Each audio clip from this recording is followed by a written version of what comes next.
Good morning and good afternoon, everyone. I'm Jamie Parrott, Vice President and Chief Operating Officer at MedResults Network.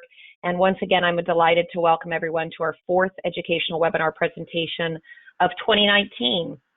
This year, we've delivered 3 educational presentations on the topics of injectable fillers, niacin and how it's improving the skin, and also how to educate your staff on providing an incredible customer service experience for your patients.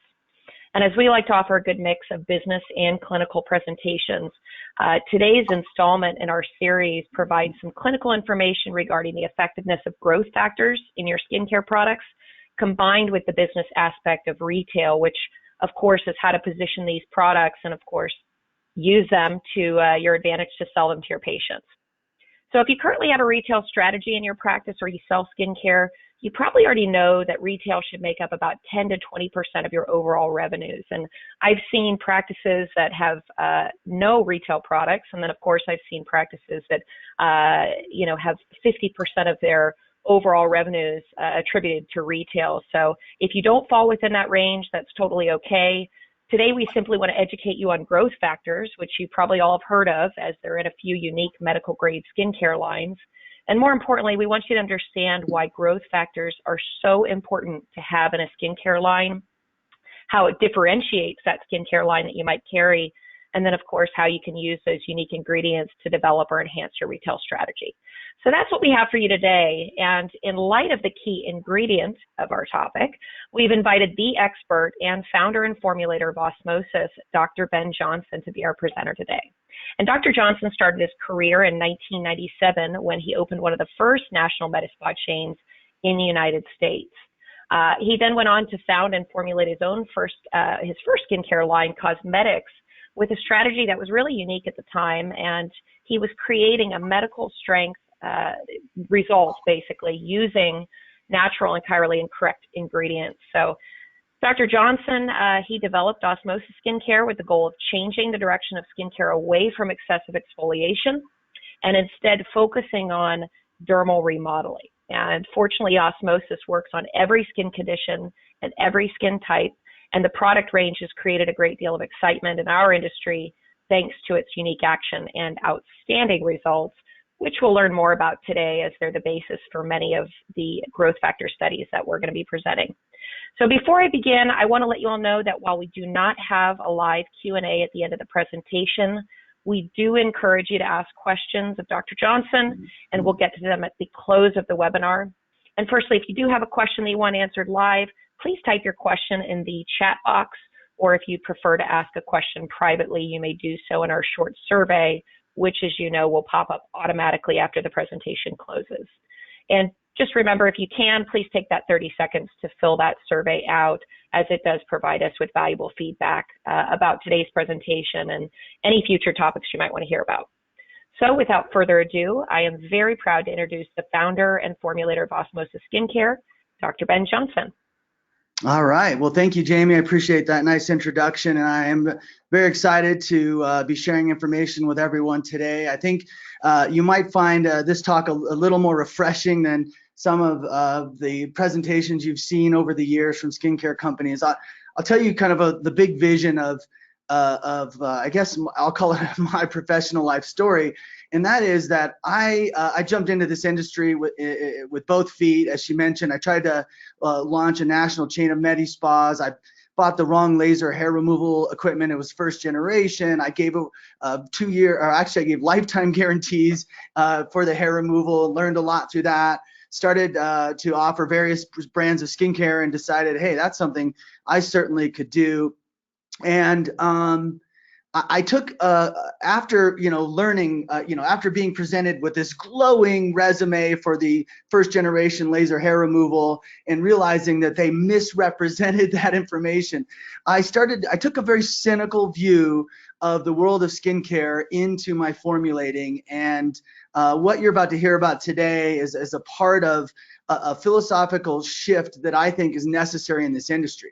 I'm going to tell you that most of the stuff out there, and maybe this is why you don't sell a lot of skincare, or maybe why you're less enthused about skincare, is because you really there's not a lot to get super excited about. And I share that view. I've Of course, I've been formulating skincare products now as a physician with an open mind. I want you to understand, I took a very open-minded approach to this. So when I got research from various labs and raw material providers, I was quite skeptical in the analysis because, quite honestly, if you need to know the truth about this industry, ingredients and raw materials are chosen almost 100% of the time based on non-independent evaluations of efficacy by the ingredients. And the reason why they choose those ingredients is so they can make claims that allow them to sell, in a larger public forum without getting in trouble because, hey, I'm just talking about what this ingredient study that was done over here said. But the reality of skincare today is that most ingredients have trouble penetrating into the skin. You may be familiar with the facts that 2 to 5% of skincare products actually penetrate past the superficial epidermis. It's even harder for some of them, our favorite ingredients like vitamin C and vitamin A to get past. And so what's happened is the formulators have decided to focus their attention on ingredients that when they do get stuck in the epidermis, they cause a plumping effect. So there's this what I call a plateau effect where plumping occurs to the fine lines, but when you stop the product, the benefits go away. There's no long-term acceleration of wound healing or remodeling. So when I jumped into the industry as a formulator, I wanted to change that. And my first skincare line was a modest first step, and Osmosis is really a revolutionary change, in my opinion, of how, the bar that needs to be set for skincare.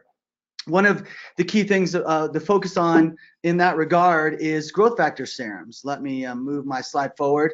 So it's always awkward when you have your own slide here in a presentation, but I've been through quite a bit over this 20 years, but I can tell you the advantage of that is that I've learned the inside secrets of the industry, and you can judge for yourself whether or not real science can be brought into skincare. Because right now, I think most people think if you want real change in your skin, you need a laser, or you need facelift, or some more aggressive procedure to do that. And what I'm here to tell you is there are ingredients and products out there that make real changes in the skin that we need to raise the bar to be expecting that from our product line. One of our most popular, in fact, probably is the most popular product we have in our range is called a Stem Factor, and it's a growth factor serum. So let's just start by analyzing what's happening in this industry of growth factors today. Many of you may remember that the first wave of quote-unquote growth factors was the wave of epidermal growth factor, or EGF, and that presented some positive changes in the skin for the level of penetration, which was pretty limited. It did some decent changes in the skin, but it also had some cancer risks, right? If you had precancerous cells, the research was showing that it was encouraging cancer cells to grow more readily, and so that presented its own concern. And then there's just concerns in general about stability. Whenever you have growth factors that are individually made by typically E. coli. So if you don't know, bacteria are programmed to produce a protein, and that's how the EGF, for example, is commonly made. Well, the challenge of that is it's not three-dimensional. It's sort of a single line molecule, which means it's much less stable in solution. Remember, most skincare products are in water-based formulas. You put a protein in water and you typically see it disintegrate. EGF is more likely to do that when it's not in 3D. And so EGF presented its own challenges and its own disappointments, but it was the beginning of the introduction into the world of stem cells. And I can tell you, from my very early experience with stem cells, I met all kinds of different labs that were trying different ways to feed stem cells in order to encourage growth factor manufacturing. That's ultimately what we're talking about, right? Everybody knows that if you're going to use a stem cell in the face, it has to be autologous, or you have to be in Mexico, and there's a place for stem cells in facelifts, in fat injection, whatever you may be doing. but there is a huge opportunity for you to gain the benefits of what stem cells are capable of doing in products like this osmosis stem factor. And basically, what you have to do is you have to figure out what is the exact right food component that you need to feed that stem cell in order for it to want to produce growth factors. Stem cells don't just turn on and start producing growth factors just because they're sitting there. They need to be encouraged. So I learned fairly early on in the process that they needed to be partnered with fibroblasts. As you probably know, fibroblasts are a huge source of growth factors in the skin, really a much higher source of growth factors than stem cells, although stem cells are perfectly capable of activating those genes, if you will, and generating and creating growth factors as well. So the combination, one of the unique places with this serum is the combination of fibroblasts and stem cells creates a broader spectrum of growth factors. It creates a denser spectrum of growth factors, and it's a must. Like I can just tell you, based on analyzing analyzing the growth factors that come out of a stem cell serum alone versus one that comes out with stem cells and fibroblasts producing, that is starkly different, and it's much better to have it. You'll know, like the TNS product that's out there, that's a fibroblast only product. That's sort of well, that that technology is from about 20 years ago. I don't know if they've updated it or not. There's a lot of other brands that are producing some stem cell products, but again, when you see what we have clinically proven with this, I think you'll appreciate the difference between stories, marketing stories, and real science. So what's first and foremost, this serum's really light on the skin. It's essentially what we're doing is we're collecting the excretions of stem factors and fibroblasts after they've been fed. And one of the unique things about doing that, and of course, our stem cells and our fibroblasts are from FDA approved labs. They're carefully screened. We refresh them as we've learned that we need to. We have patent pending processes. Our lab, I should say, has patent pending processes on how they're doing things differently, because I do believe the lab we work with has distinctly discovered a better way to generate growth factors. And what it comes down to is that when we measured the growth factors in this serum through ELISA, we found 560 uniquely identified proteins.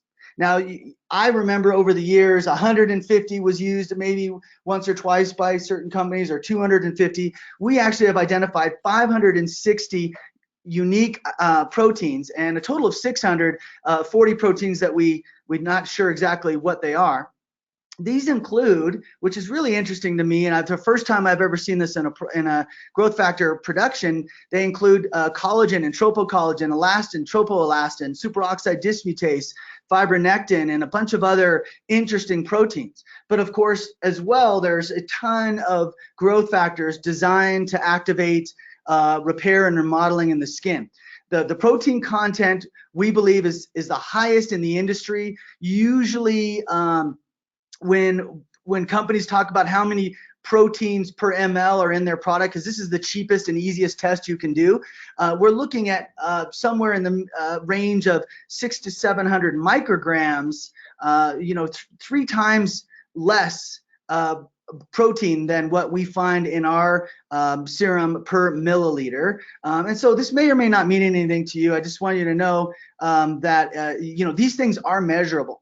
And when companies want to talk about the good and the bad of their growth factor serums, we're just about transparency. Well, if it's a wonderful growth factor serum, which growth factors have you identified? How many? What's the content of them? Like, all these things are discoverable. So if you really believe in this product, you would be promoting all of those things. So let's share with you a few of the ingredients that are in here. You can see where we've measured insulin-like growth factor, binding protein, tissue inhibitors of metalloproteinase, the DDK1. All of these are related to cell and tissue survival within the skin.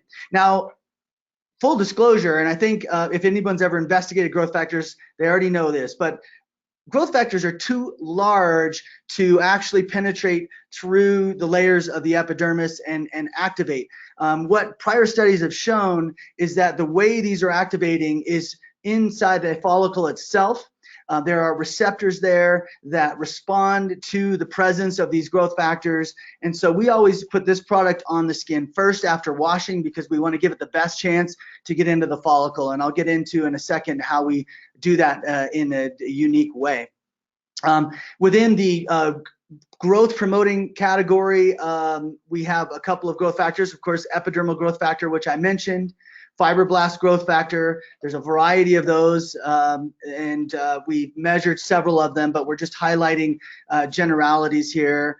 Even within wound healing, you'll see urokinase type plasminogen activator, and blood vessel promotion. This is actually one of the core philosophies of osmosis, and I know in the initial talk, you heard that I'm not a fan of exfoliation. And so at the end of the talk, I'm just going to give you a general summary of what I've learned over these years. And it's not to say that I have focused my attention on the ingredients that I think could create real and permanent changes in the skin. And I think that that is something that's doable, and that's something that we are proving. And there's a strategy that I employ in order to create the most change, and I've tested it. So you'll hear some more about that in a minute. So blood vessel promotion is a big one. You may or may not know that every year after about age 25, we lose 1% of the circulation within the skin. This, in my mind, is one of the greatest reasons why the skin begins to decline in its growth factor population and the collagen density levels, in its wound healing capacity. All of these things are declining at about 1% a year, right along with the blood vessel losses that are occurring at that same rate. And I believe, we obviously know most of the nutrition that the skin needs in order to maintain, if not repair and reverse aging, is supplied through the circulation. And therefore, this loss of blood vessel activity ultimately is one of the key triggers to aging skin. So you see here we've got angiopoietin-1, angiogenin, and vascular endothelial growth factor are all proven to be within our formula and designed, of course, to increase new blood vessel formation, sort of to reset the clock of the skin, if you will. And then you'll see also here some anti-inflammatory growth factors, tumor necrosis factor, and LAP transforming growth factor beta, or TGF beta. Here are some of the proteins. I won't go through each and every one of them, but just understanding that all of these are skin components that are declining at about 1% a year based on current industry understanding and current scientific understanding. And as a result of that, replacing them makes a difference, right? We know that the proteins will be used in the remodeling process. We know that the growth factors themselves kind of act like generals in coordinating the repair and remodeling efforts. And so the presence of these, even though they are in the follicle and doing it through activation, creates significant change.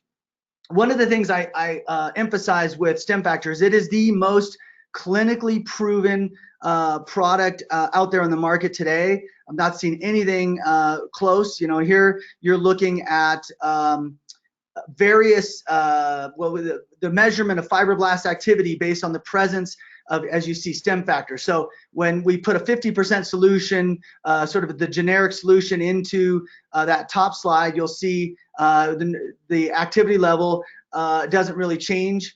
When you see 50% stem factor, you'll see, well, it's really 50% of the growth factor media in solution. You will see that increased level of activity. You see there's also increased activity even at 10%.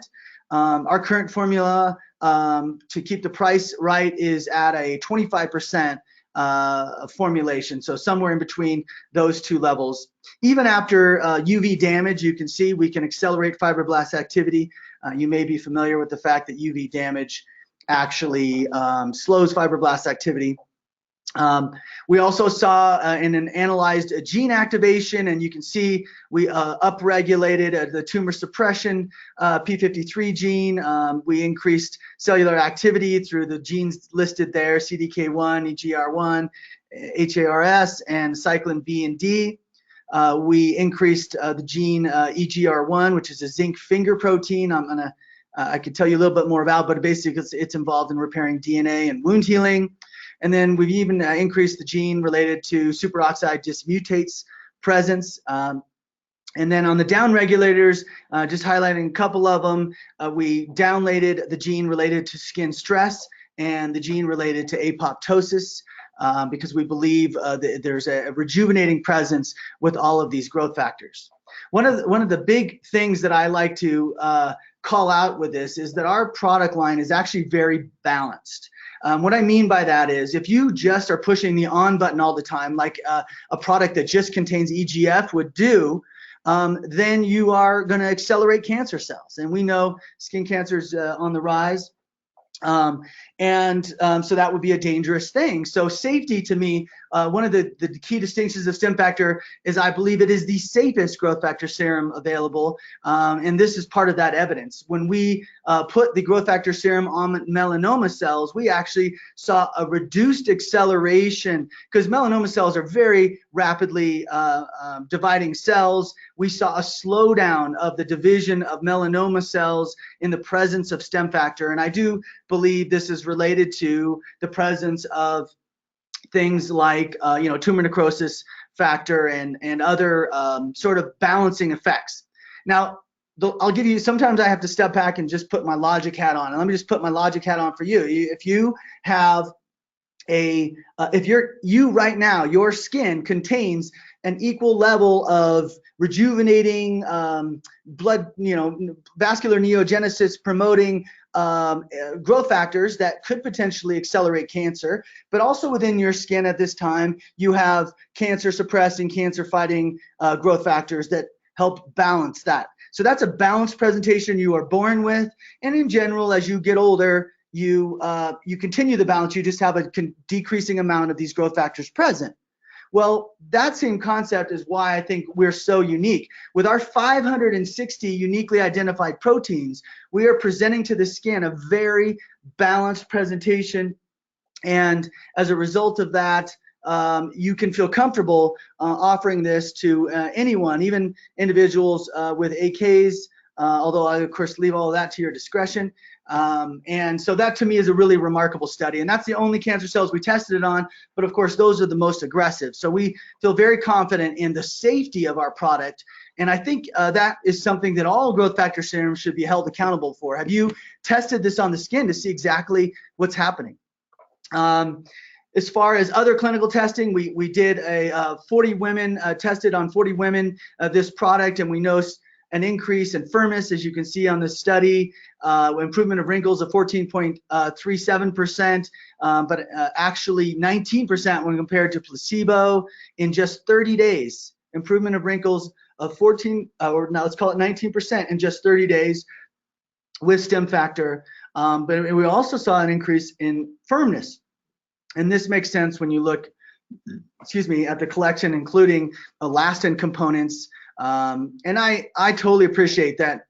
If you don't know about the challenge of elastin and why that's not a commonly used molecule in skincare, the cost of it's outrageous. And when you put it on the skin, it doesn't penetrate in a way that I believe gets to the dermis. I think that's an unrealistic expectation. But tropoelastin has a much higher potential for getting into the skin. It's a much smaller molecular size. And so we're really encouraged by this study as, again, more proof that this is a very exciting new version of a strategy that I think most physicians would agree is a proper strategy.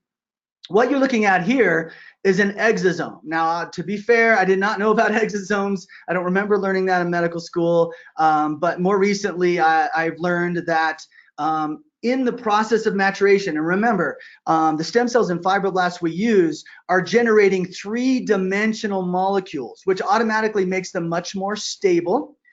So we've already proven, we did a 2-year study evaluating stability, and it was a really high, I want to say, it was 80 or 90% stability at the end of the 2-year process when they evaluated the growth factors. Part of the reason for that is this exosome technology, which is essentially a liposome-like shell, but it contains the markers on the outside of it so that it is protected, more stable, it penetrates better into the follicle, and it activates more receptors in the follicle because of the first 2 reasons and the fact that there's markers on the outside of it.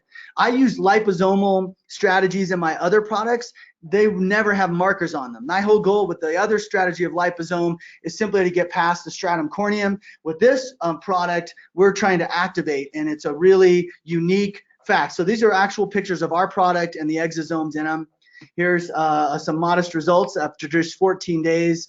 You can see the changes in that. And I encourage you to go to osmosisskincare.com and look at our before and after pictures, because you'll be pretty shocked at our collection. I think we have the best collection of before and afters in the industry.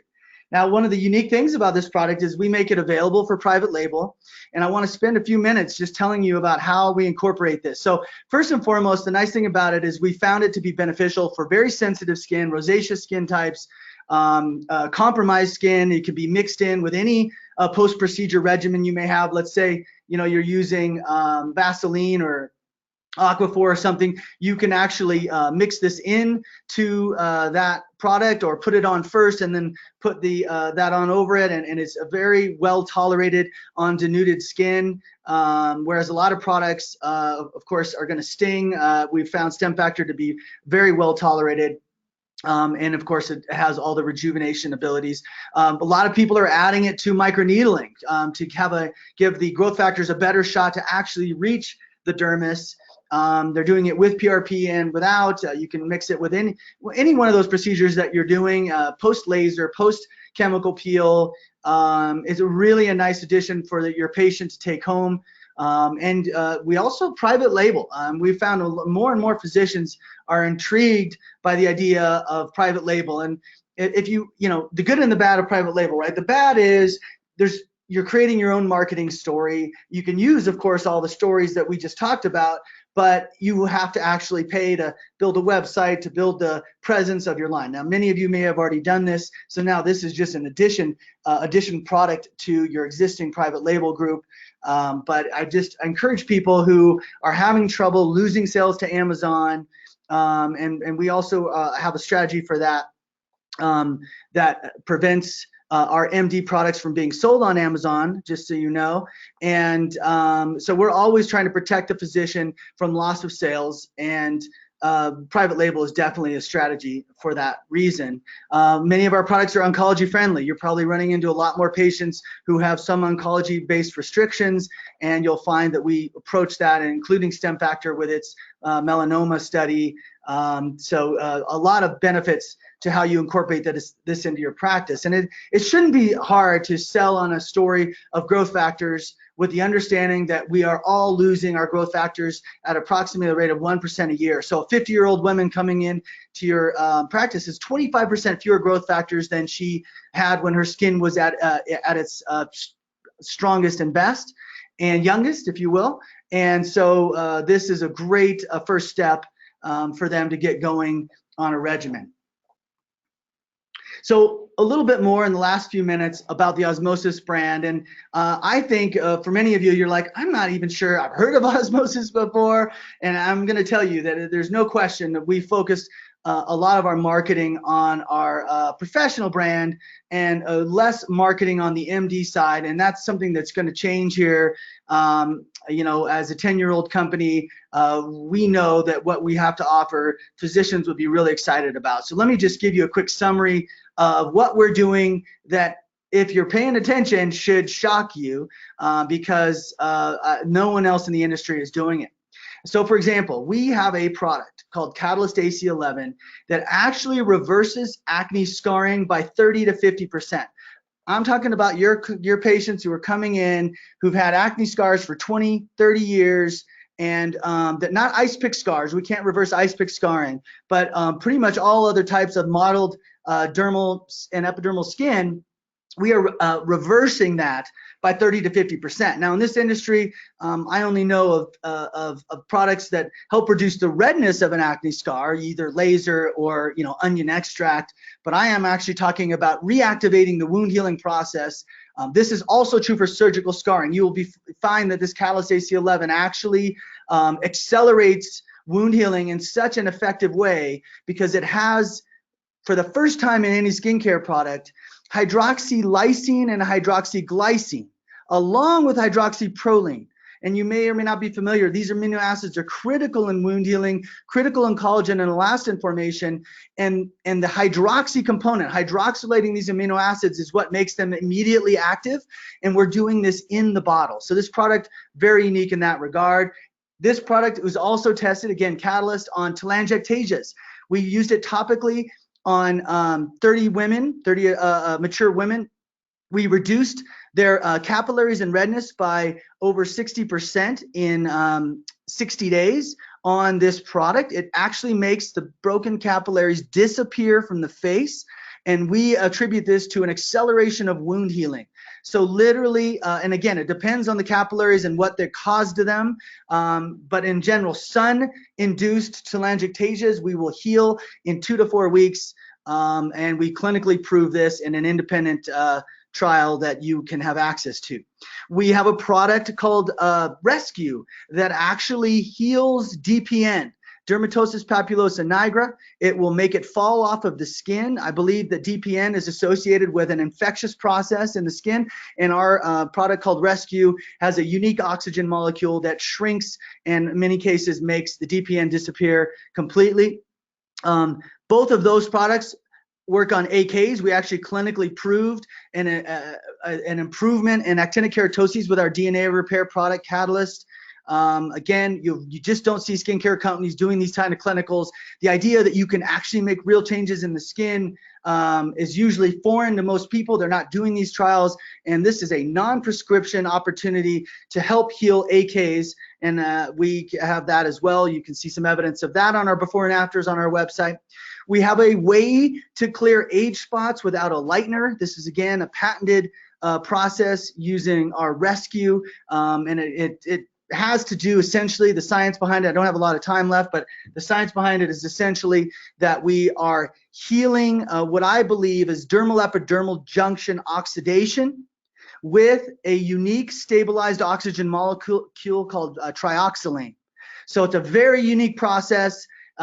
You'd be fascinated to see. We have, again, some great before and afters that show this. And again, you'll watch an age spot disappear in the average 40-year-old woman within 4 to 6 weeks, and you'll stop using the product and the spot won't come back. That is a game changer, we think, in the industry. And another, even if you love the product line you're on, or if you have a significant patient population and you get nervous about adding or subtracting products, I'm telling you, these are key products available in private label as well that are unique to the industry, that really create change. And then finally, we actually have an acne supplement that has tremendous success. In fact, we we did a clinical trial, double-blind, placebo-controlled, and cleared acne by 60% with this supplement. And that's just another part of this storyline about Osmosis, where we're also incorporating wellness into the picture, if that interests you at all. So you can hear from us that Osmosis is different.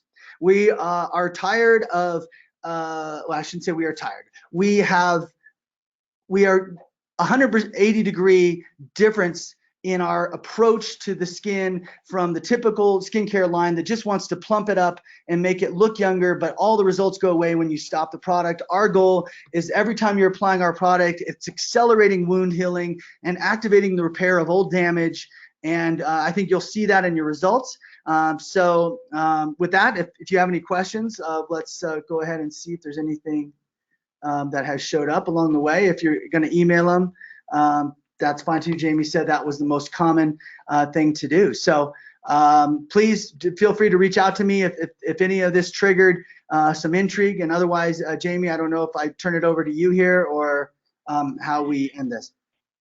Yeah, Dr. Johnson, thanks so much. No, we appreciate your presentation, and that was a wealth of education for me, and I hope you benefited as much as I did. from everything you shared, Dr. Johnson. For anyone that does have questions about today's presentation, whether it's the science or it's about OsmosisMD, I see that nobody's typed anything to the chat box. That's okay. We do have an automated survey that's popping up directly following this event. So as soon as I shut it down, you'll have an opportunity to ask any questions of Dr. Johnson or to get more information about today's presentation and the line. So once again, thank you all for attending. We hope to see you on our next educational webinar presentation at the end of the month. And thank you, Dr. Johnson and Osmosis, for the presentation today. Have a great rest of your afternoon. All right. Bye-bye. Bye-bye.